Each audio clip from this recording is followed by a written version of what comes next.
my topic today is how we use the powertrain in the loop simulation with the Adams high fidelity real-time model. If you have any question, audience, any question, you can send the email to me at the tge@ford.com. So I love to have a separate communication to help everyone to facilitate the Adams real-time implementation.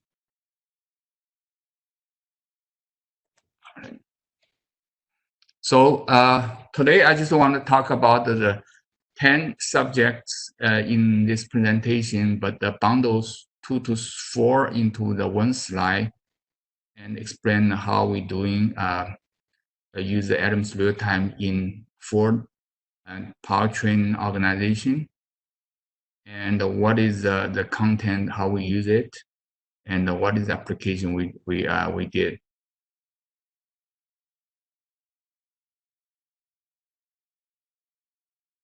So if you can see this, the background, it is about the many a century ago, Ford developed the assembly technology, assembly line technology, in which the people can assemble the parts in the line and significantly improve the efficiency. However, for decades, and the people use the same kind of the way to develop the system, especially for the powertrain integration.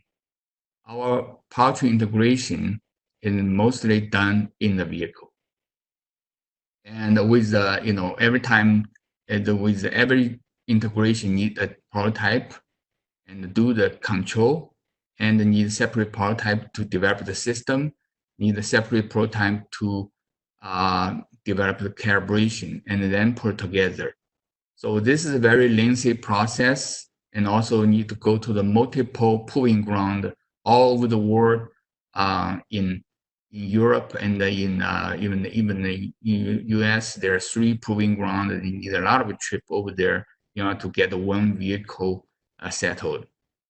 So this is a very classical, traditional process.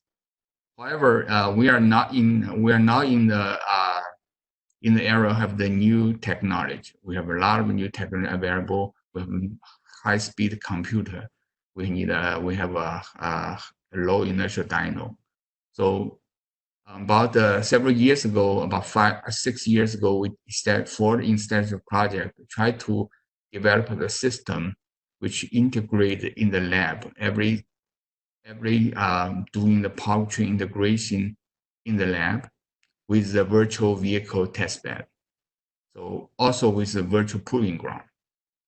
So the system, basically we have the real engine and the transmission, and the real engine, real powertrain controller, and then we run the vehicle model. That requires we have a very high fidelity vehicle model in order to represent a transient behavior correctly. So with this, we can do all this integrated platform. We can integrate all the control system development, calibration development all together in on-site. And also, more important, we can do this process automation, and also we can do in the future, we can do the more intelligent development, like implement the artificial intelligence. We have, so this is the very first step, and we starting the development about 5 years ago. And then we have, currently we already have the 2 systems, 5 systems running inside the Ford with the same concept. The very first system, it is one rear-wheel drive, one front-wheel drive. Currently we have building another 3 system, and also another one is upcoming.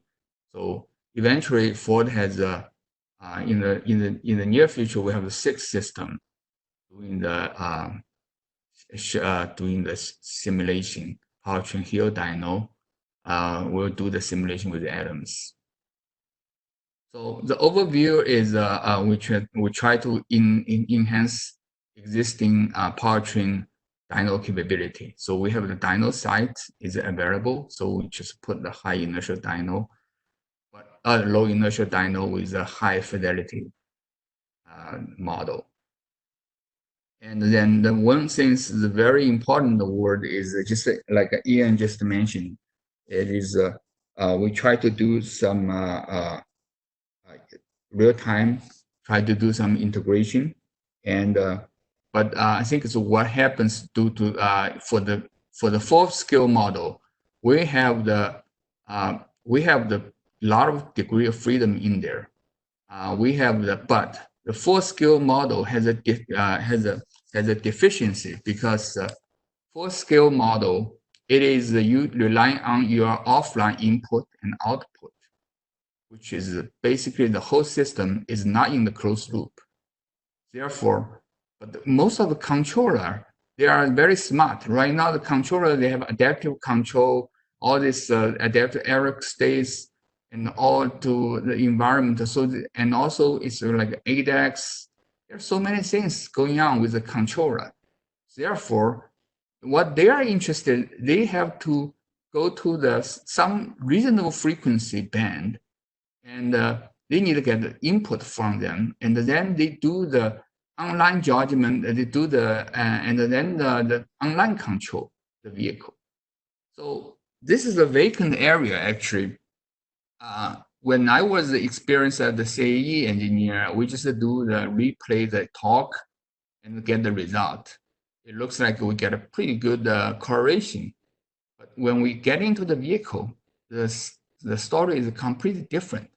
The reason is there's currently almost every vehicle running adaptive control.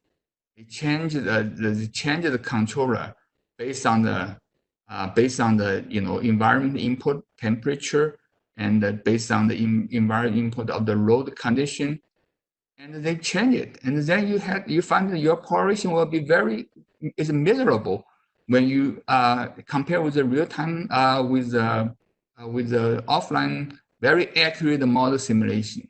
Not only is it takes a long time, but the accuracy also has a big problem. Therefore, then we moving as an MVH engineer, then we moving the scale from the more and more degree of freedom back to the right degree of freedom. What is the right degree of freedom?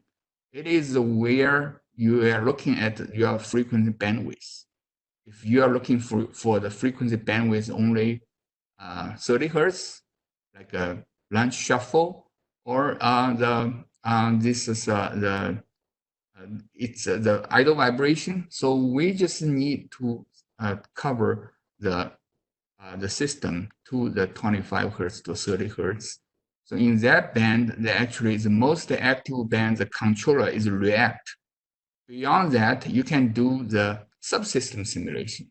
Actually, you don't need the whole system there in order to get what is the problem is. So this is what the kind of the background that we developed this as a real-time closed loop system. So traditionally there's a high dynamic dyno, like a low inertial, high dynamic, low inertial dyno. It's already existed for like more than 10 or 20 years already. But I think most of the people, the user is not, the customer doesn't take advantage of it. And I visited a few sites of the automotive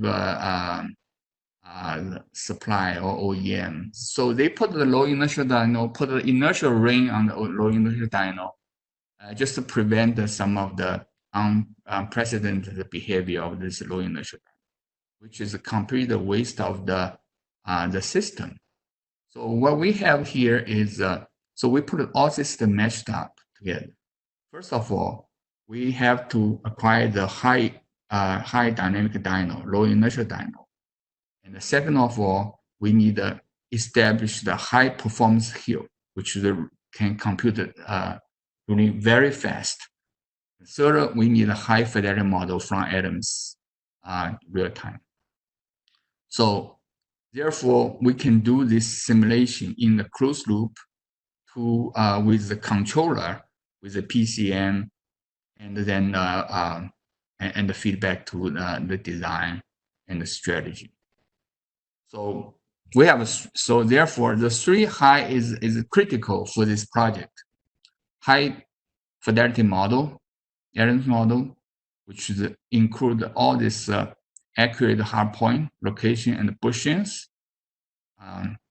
The system can replicate the behavior to the 20 to 30 hertz. And then second one is we need to have a high performance hill simulator in order to carry this analysis. Therefore, we have to use at that time 2 years ago we have to use a concurrent. But because we have to also in close loop interaction with the processor, which in the Ford we use it's very popular, the DSpace. So basically we put the concurrent on top of the DSpace, and then DSpace is a kind of a host simulator to the PCM, and then the concurrent responsible for calculation. And then we have the interaction with the low inertia, high dynamic dyno from IDEN. So in this system, you see that we have the motion. The system, the models define the motion to the request to the dyno, and the dyno we got a feedback from torque from the torque meter.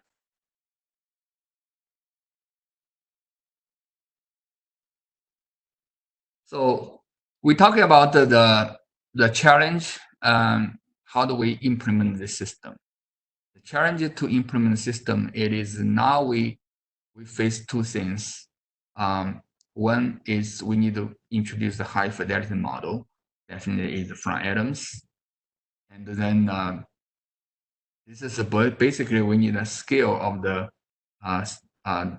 for analytical scale. It's not like the very simple just a lump sum model. So you just need to know the vehicle mass and the tire radius, so it works. But this time you need a hard point, you need to make it accurate, you need to basically make it more consistent with the four system model. That system model, in Ford, basically people take that model to develop the NVH performance for 500 hertz or sometimes even higher. But our focus, take the model, simplify it, make sure it work cover for the 30 hertz. So the frequency band is very important for our simplification. And then on the left hand side, it is our controller, control desk. So the control desk, you will see that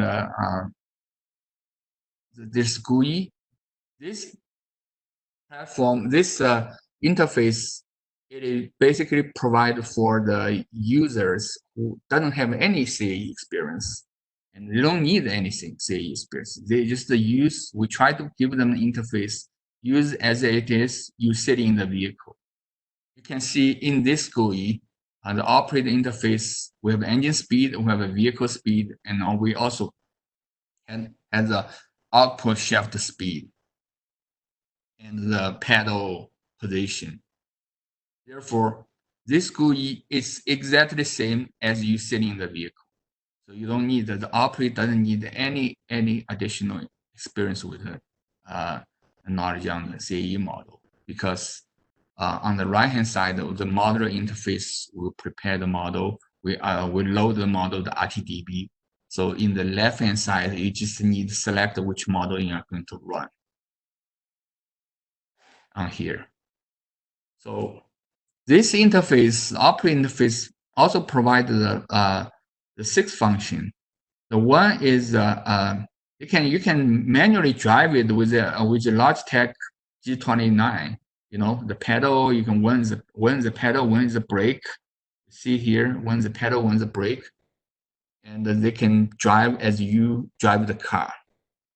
I did not have the steering wheel here because in our testing system, transmission testing system, the calibrate only calibrate the system based on straight line drive. They don't calibrate the things based on they don't consider steering input. However, I think it is possible we put the steering input in there, and we're considering for the driveline. So driveline dyno. So then they need the steering input for the talk vectoring. So they can edit them. So here we have the manual test drive mode with the Logitech. That's when you sit in the vehicle, you went through the calibration. The calibrator will usually drive accelerations, slow down, stop. So they do the manually. And after that, they usually they pick the discrete acceleration pedal position, like a 10%, 20%, 30%. So we provided a button. So instead of you have to use your foot to do that. We provided a button, a series of a button here from 10%, 20% all the way to the discrete. And also sometimes when they after the operation they want to stop, and then they stop. They have a light stop, a sudden stop. So we provide the discrete position, the brake pedal position button. You can select how hard you want to get a stop. This is one of the two. This is two major function. The third function is if the calibrator wants to cruise a certain speed, we also provide the interface that you cruise to the certain speed. You can do select of this acceleration pedal. There is a cruise speed here. You can input your speed, and also you can also input the load grade. You want to test the 5% or 10% or 15%. You can put whatever low grade for your testing. And also the one of the automated function is you can do the test automation. So you want to do this, do that. You can just write the script. We provide the interface, let you write the script, put all this what you want to do there, and then just let the system run automatically for you. So we realize all this function. You will see that we achieve the superior efficiency for the testing. So let's get more overview on the Adams real-time model. So here the challenge is we have we can, for the company, is we can less and less vehicle prototype due to the cost efficiency and reduce development timing. So for each program get more and get less and less vehicle for the testing, but the test amount test is not reduced, is increased because there are so many interaction. There's so many the controller and not only the ADAS, and there's also the other even the traditional powertrain. They include more control, a lot of adaptive control, hybrid, and then they have a start-stop. The test item is increases dramatically, but the prototype vehicle has been reduced because one, it is development timing gets short. You don't even have enough time to build so many prototypes. Second one is it's not cost efficiency, so efficient. So in order to do that, we choose Adams real-time, provide the vehicle response. So we can get like a virtual test bed to the real engine and the transmission. The benefit to do that is we have one set of the physical engine and the transmission, which one set of the power pack will go to multiple vehicle. Then we can test it's this set with the multiple vehicle model to achieve the different set of the scenario calibration and the system development. So on the left-hand side is a generic Adams vehicle model. It's not, I should say the generic is the offline for Adams model. And then we have the degree freedom and the 1,695 degree freedom system. On the right-hand side, we have to simplify it. You have to make it run on the real-time platform. So this degree of freedom has been simplified to 100 is more than 105 degree of freedom. So this degree freedom is a minimum degree freedom in order to carry the correct hard point and then correct the joint specification. So this is just the conversion process. So I want to make some comments on the conversion because it is not there straight from the Adams chassis model to the I should say the Adams IT model for FMU. The first one we have to consider, for example, we are in the truck business, right? So we have the number one is most of, I think 60% and 60% and 70% of the work had to deal with the leaf spring somehow. So the leaves, how do we simplify the leaf spring model become a very significant and a very significant part of our work. So the Adams model provides the tools we can simplify the degree of freedom system to to reduce to the 5-link system. And then the second things we need to consider for the real-time model.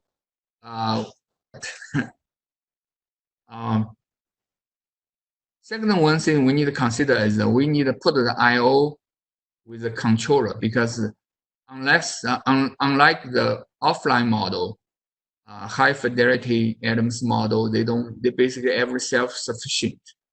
Every data is coming from the model.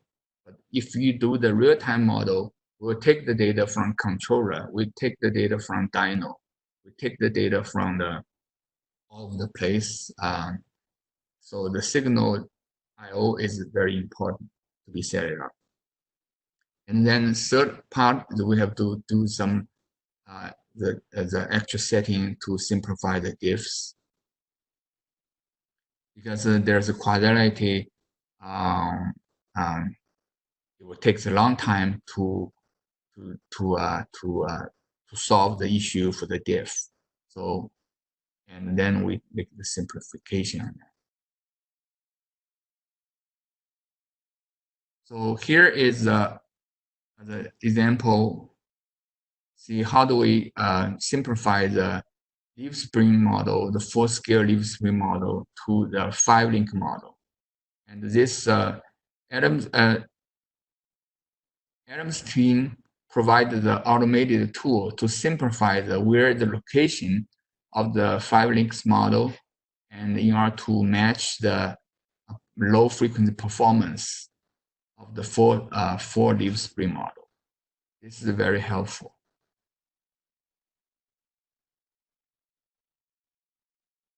On the left-hand side is the 4-scale leaf spring model. On the right-hand side, it is a 5-link leaf spring model we used in the real time.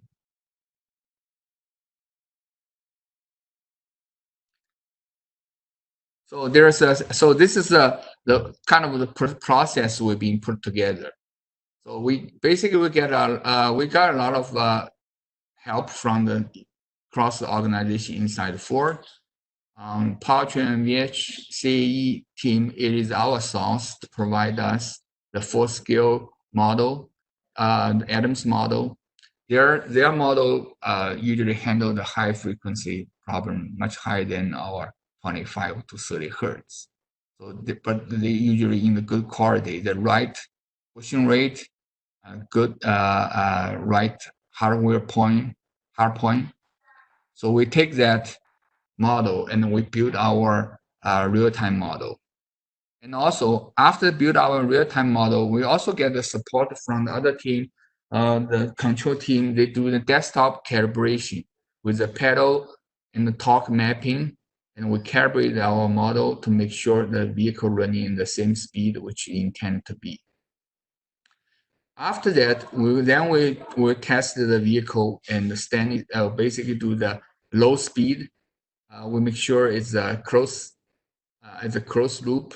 Steady state engagement can be presented and can be controlled with a dyno.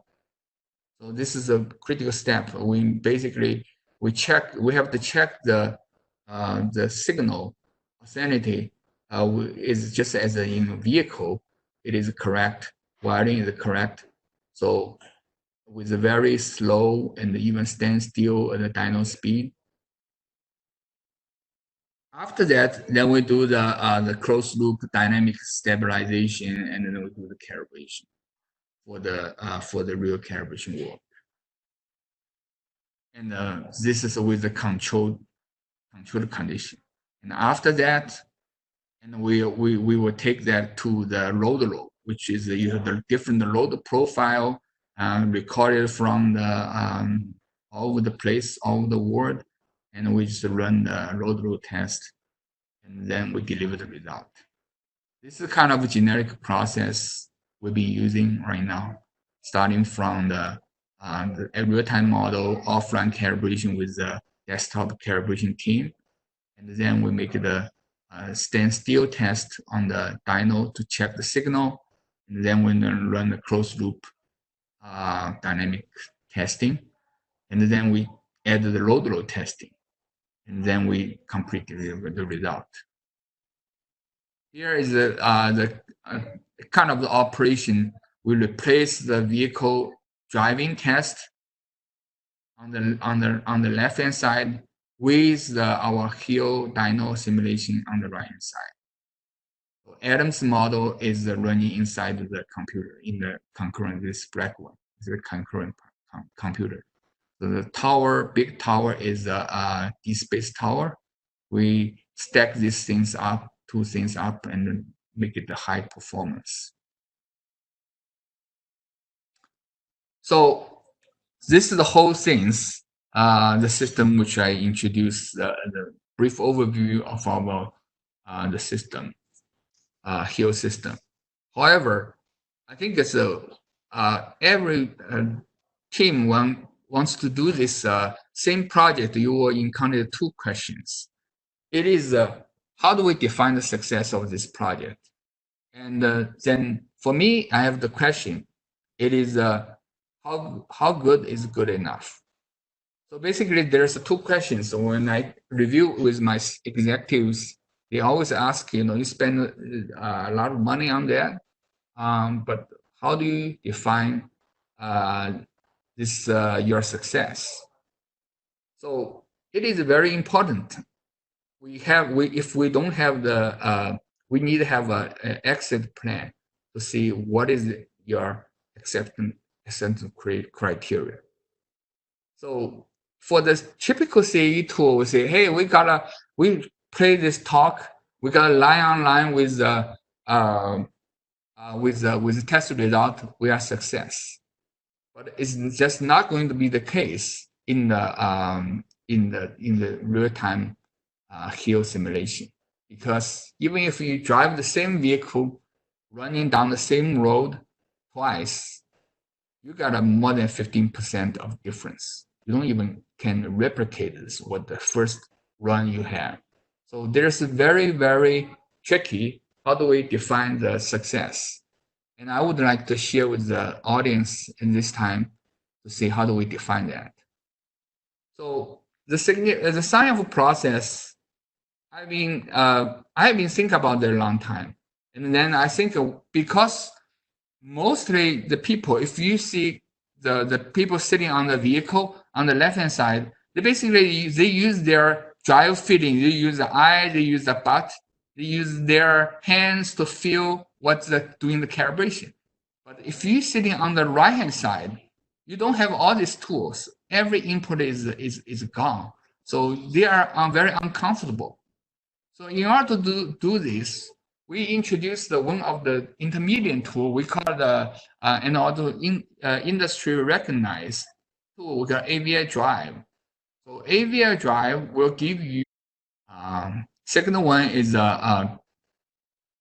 so the second one is Ford has defined the goal. You know, the management defined the goal. This system is going to be directly replacement on the vehicle testing.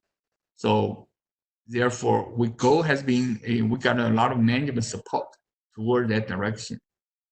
That's second one. Management support is very important. Third one, so in order to generate accurate result, it's we have to study what is the inside of AVI drive. So basically, that's why our funding. The major role play inside the AVI drive. It is there's a two criteria. One is 2 to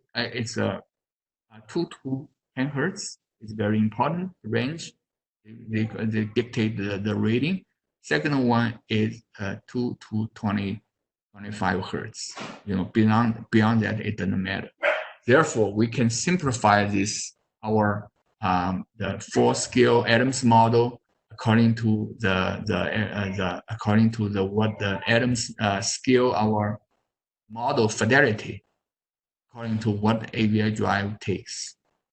So the frequency band can be defined by the successful story. Second one, the question is that's my question. Talk to the calibrator. There's a lot of resistance. And believe me, there's a lot of resistance if you want to take the vehicle away from calibrator or from the test engineer. So then my question is how good you believe is good enough. And all this agreement with the attribute supervisor and the team leader agreed it can be, if you can good enough, means you can identify the error states. Won't be it would be only identified by the vehicle, by the expert driver and AVI driver. So if you can replicate the same error state and get a similar AVI driver rating, so they are okay to go. So we basically our project or past that phase, proof of concept phase, and with a very close rating, and with a heuristic testing. It is not like one run testing. We will run a long time overnight, and we keep doing the same shifting, and keep doing the same maneuver, and then AVI drive doing the heuristic analysis, and we come up with the same result. And then once the team sees the result, and they are okay to this process. Therefore, we starting with a 2, now to 5. In the future, we'll have the 6 system to do the same.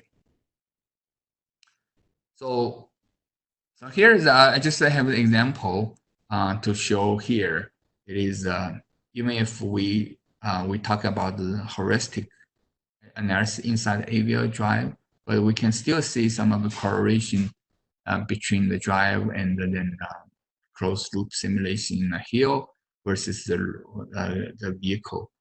So on the top on the very far left side is 35% launch, and we'll see here the atoms is in red is the shifting, and then the dot line, the vehicle. So they are shifting slightly different schedule, but overall you will see that response is very similar at the bottom. This is this in red, fine red is shifting. On the top chart, this is the vehicle speed. Solid red is the vehicle speed. And the bottom is basically the vehicle acceleration. You'll see atoms can replicate a certain peak and valley. very accurately. This is a 50% of the pedal position. Similar, you can see the shifting, and then vehicle doing the shift from 1 to 2, 2 to 3, and then the atoms, the model on the hill is follow up very closely. And then you can see here, peak and the valley is very similar. So we did 50, 35, 50, and 75, all does the same. And also we did the 100%. You see how that shift command, it's doing the very close, very, very close. And the peak and the valley, which is, it matters from the AVA drive rating, it is very close. So we gotta compare with the 1-2 shift. For example, if we do the AVA drive rating after 1-2 shift, inside the AVA drive, they give you the different score for your shifting. So in here, the blue one, the light blue one is the powertrain hill. The red one is the vehicle on the road. You will see they are tied together. And the overall score is also in time. And then this is the what they call the spider chart based on the different maneuver. And on the left hand side, orange one is from the vehicle. This AVL score. And on the right hand side is our from the model. So the shape of the spider chart is so close, and then that means the characteristics we can represent the characteristics of the two vehicle behavior. So with this result, is we give the management the confidence, so then they can go ahead to make a more dramatic investment on this system. The other example is we can take it in the lab. We can run the hill, right? We can run the grade road flat compared with 7 degree and 15 degree. So this is the next level test. Actually, we did the last year, the end of last year. So we have the two different concept vehicle, run the test on the proving ground, and we run the test, use the same powertrain, run the same test in the hill. And here's our correlation.